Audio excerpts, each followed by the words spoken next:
Rajat Rajgaria, Managing Director, Institutional Equities at Motilal Oswal Securities, is with us right now. Rajat, good morning. Pleasure to have you as always. Welcome to the show. Prashant this side. Rajat, what's your view? Good morning, Prashant. I mean, so we got to 6350, 6400, back to 6000, back to 61. So this back and forth will continue in your view, or is there a meaningful break around the corner? Well, I think this year, when we met some time back, we discussed that the range of the market has shifted up from the last year's range. So at least till mid of May, the range for the market is 6,000 to 6,400. And when you look at today's market, then you are at the low end of this range. So I would think that there's a money to be made on the table from here over the next 3 months in the market. Right.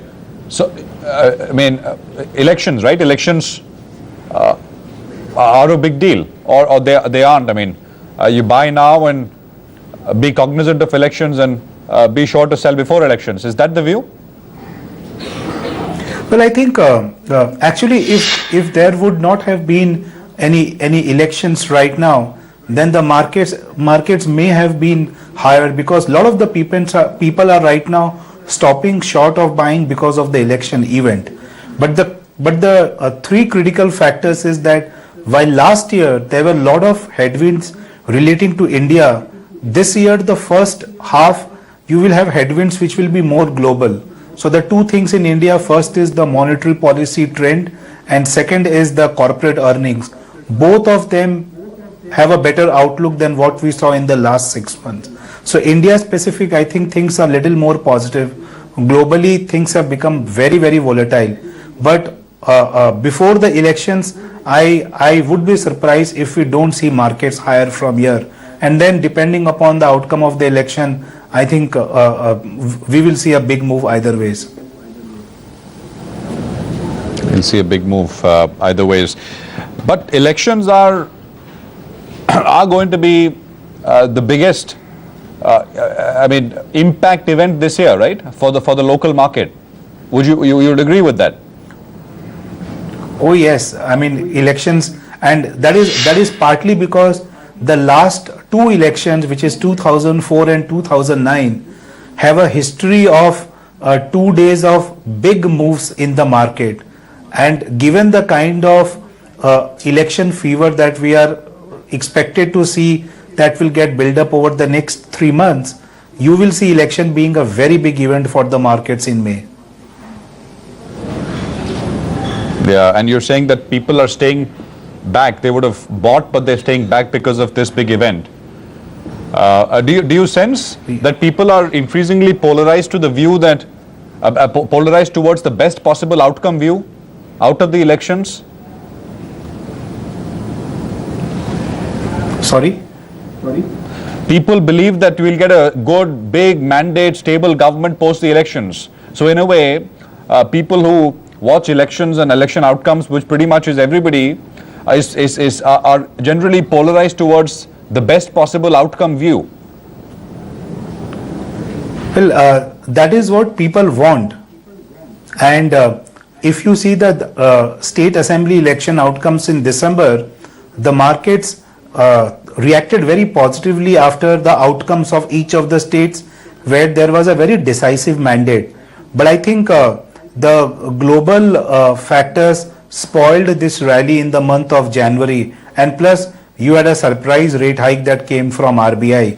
So people want that definite outcome to happen in the elections. I don't think that people are positioned for that, because believe me, the big money always comes after the event, not before the event.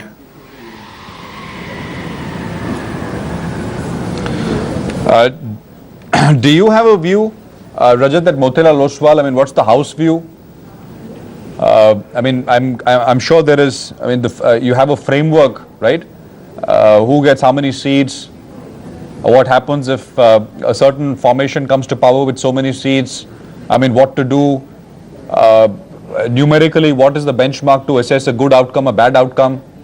Just trying to get your thoughts on that. Just pure politics. Yes. Well, I think there are two very important events over the last 2 months which have happened for people to form a view. First is the outcome of the state elections, and second, in a period of 1 week, just about 10 days back, you had 3 to 4 good opinion polls which came, and surprisingly, all the 4 opinion polls had just one result where they were pointing about NDA getting more in the band of 200 to 225, right? I think as we move closer to the election date and a more confirmation of that trend picking up pace is something that the markets will be excited about. Okay, so the ideal scenario, the positive scenario for the market will be if that continues. It doesn't Yes. wane. The kind of result the 3 opinion polls have recently showed us. What are the other factors? You mentioned RBI, rates, etc. Is that going to be a big deal in your assessment in 2014? Is the market saying that rates will start to come off aggressively sometime in 2014? If it doesn't happen, there is disappointment, big disappointment, or not really? Well, I think sometime in early January, we were believing that we will see some rate cuts happening post March, April.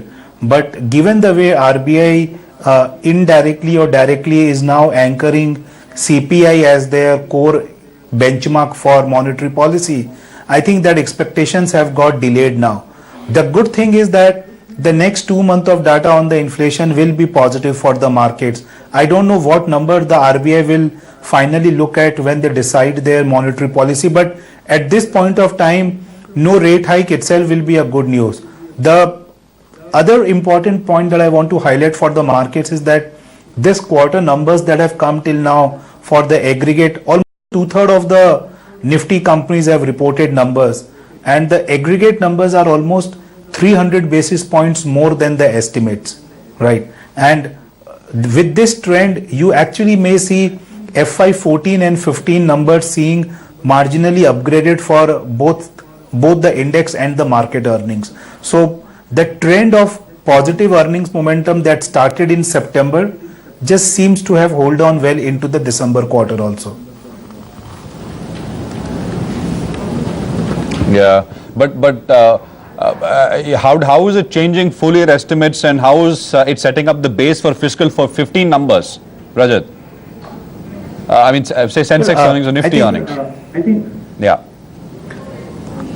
For FY 14, we would end the year most likely with an earnings growth of closer to 12%. And I think that's a very good number considering that the GDP growth itself is just at about 4.5%. So you will have a growth of 12%. But importantly, the 15% growth estimate of FY 15 gets a very credible assumption because the momentum that you are seeing into the earnings for September and December have been good. Second is the composition of the earnings have tilted significantly in favor of more secular growing companies rather than cyclical growing companies. So I think it's fair to assume a 12% growth as of now for FY 14 and a 15% growth for FY 15. Yeah, okay. You got the interim budget for fiscal 15, which is going to be presented most likely on the 17th. Is that going to be an important event for the market or not really? Well, typically it should be a non-event, but going by the last 1 week of media news flows, if we see any changes in the indirect taxes or any other specific measure which has been getting highlighted, I think it will be viewed positive by the markets. Are you expecting anything? Or you're just reading what's out there in newspapers, etc. No real expectation. No, we have no expectations from the interim budget as of now. Right. So it's mostly going to be about clearing budgets for existing schemes, and very little of anything new is going to be announced. Of course, they're going to put out what they think fiscal 15, fiscal deficit, etc. is going to be, but it hardly matters because we'll have a new government in place after May.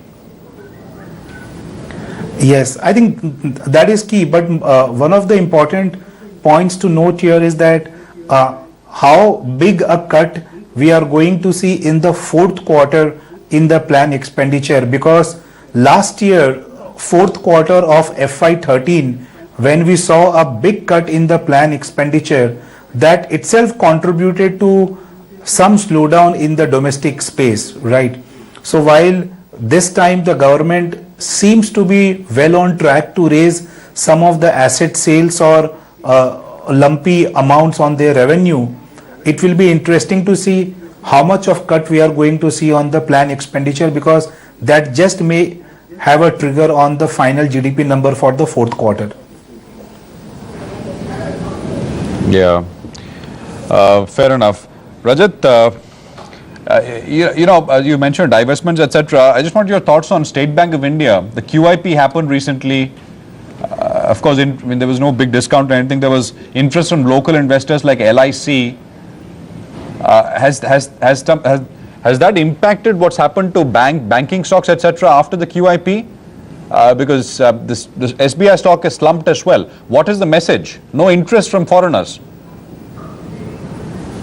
Well, I think the timing was something which wasn't great, because the issue came at the time when the entire emerging market sell-offs were happening. You had some negative sentiment for banks post this RBI rate hike thing, right? If the same issue would have happened sometime in late December, then the issue response would have been really different. So I think the timing of the issue was not in line with what the demand in the market was. Otherwise, from a pricing point of view, it was very attractive, but I guess the demand was just not there on the foreign front at this point of time. And demand wasn't there. Okay. What's your sense, Rajat, as far as some of the global events are concerned? I mean, you referred to emerging market volatility. You think that's largely behind and it's unlikely to, because I mean, I was looking at some data, last 9 weeks, some $21 billion has left emerging market equities. The last instance of big outflows at an aggregate level was June 2013. Then about $28 billion left. Then you have to go back to, I think, February 2011, and before that 2008. These are large chunky outflows out of equities.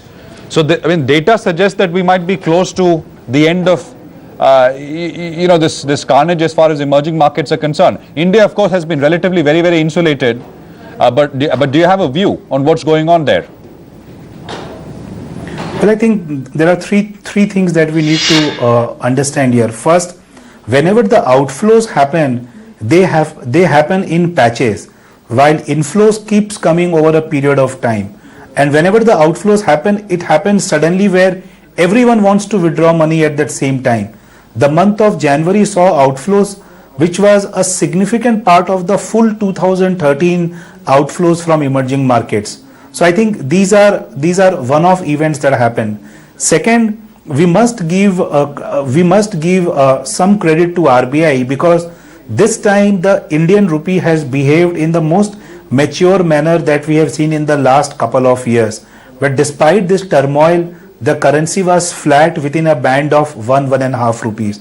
And the third, which is more important thing, is that the data points coming out of US and Europe are still indicating about a gradual recovery. I think the difficult part has become the view on China, where the data in the early part of first 15 days of January led to some concern, and that will continue to be a moving trigger for markets. We don't have a clear view, but I think there will be enough data which will come in Feb and March for people to take that view. At some point of time now, beginning Feb or March, we think the focus in India will get significantly restricted to what is happening in India, because as we discussed earlier, election is going to be the event of the year for the markets, and running into that event, people will be more positive than being negative as far as India is concerned. Yeah.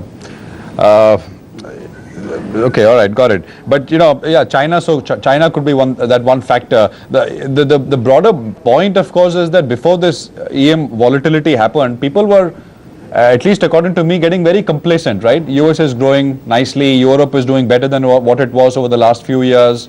So emerging markets like India, which have got unfinanceable current account deficits, and they want to finance it through exports, have got very welcoming markets. The big trading partners, Europe, US doing well, and China isn't crashing either.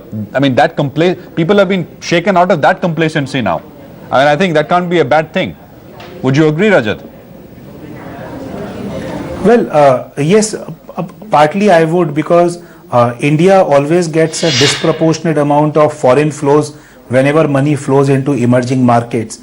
But two things to note here is that I think our problem of current account deficit has been controlled significantly now. The run rate at which we are running, it is quite an okay number for us to fund.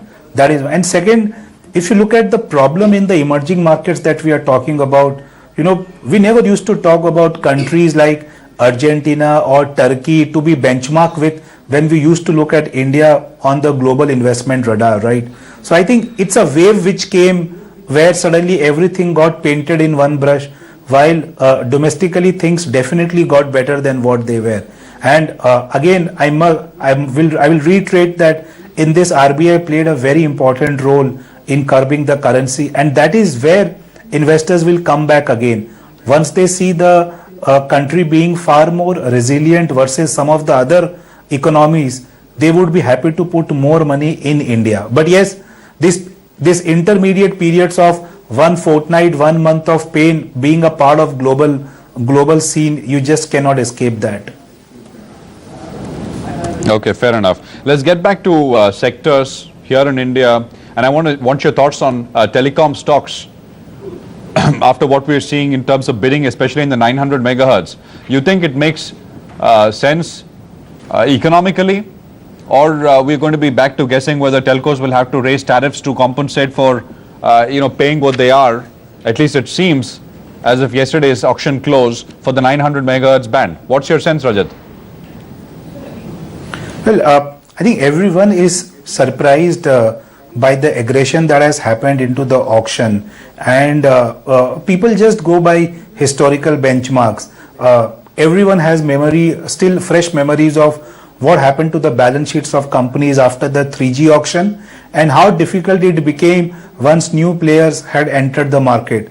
This time you are drawing the same parallel where companies had to pay more for the auction that is happening now, and then you have Reliance Jio as an important player to enter the market. I would think that people would, from a stance where people were very positive on the sector gaining momentum, people will again now start just looking at it more cautiously, wait for some data point, see what numbers happen, wait for the entry of Reliance Jio to understand their strategy before they bet any big on telecom now.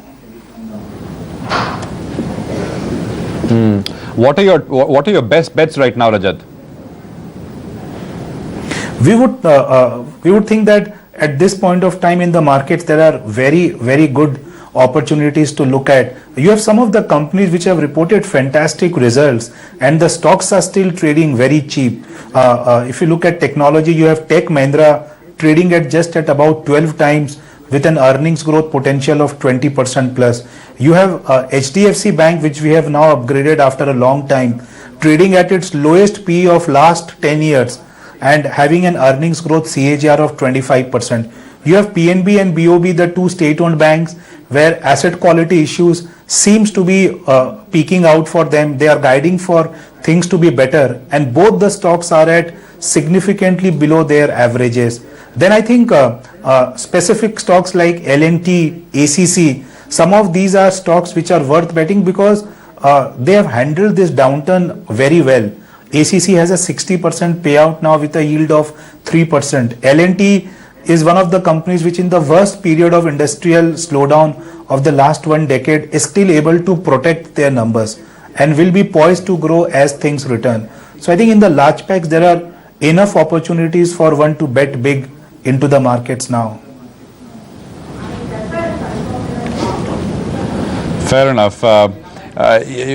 Banks, Rajat, what is your view generally? Because third quarter results largely have shown that core business is definitely slowing, but provisioning has been cut as well by many banks, and hence the reported numbers look largely in line or in some cases above expectations. Is that your takeaway as well, which isn't exactly a great thing? Well, I think we cannot expect the core business growth to be better in this kind of an environment. You hardly have credit growth. The interest rate cycle has been quite volatile, right? So the best thing that banks can manage in these times is to protect the asset quality to the extent possible. And this quarter has been a highlight where many of the banks have at least shown that. We would think that we have seen the bottom for this space, while you will have to wait again for events for the growth to resume. But the improvement in the underlying asset quality gradually can itself re-rate the stocks from here. But it will be very gradually. Stocks will discount that well in advance. Stocks will discount that well in advance. Rajat, thanks very much for your time. Great to have you with us here. Thank you. We covered a whole bit. Appreciate it. Thanks very much. Rajat Rajgadi at Motilal Oswal Securities with his thoughts. He's the head of the institutional business. Let's just take that quick break. Nifty is up 17 points. Sensex is up about 1/3%. And I just want to point out Bharti and Idea, which our team has been pointing out is actually selling off a little bit now. Both started higher, but I think they are coming down. I mean, quite significantly actually. So 311, 310 and going down a little bit more. The strength was surprising when stocks started trading this morning, and we mentioned that right after opening when we took a look at what stocks were doing, because both opened up between 1.5% to 2%. So both are down between 3 and 4% from their respective day highs. We'll play out what Rajan Matthews, head of the industry body for telcos, thinks about the auctions. He thinks the telcos are getting into prices as far as the 900 megahertz band goes, where the economics are hard to justify in the current market environment. Let's take that break. We are back in 2 with more.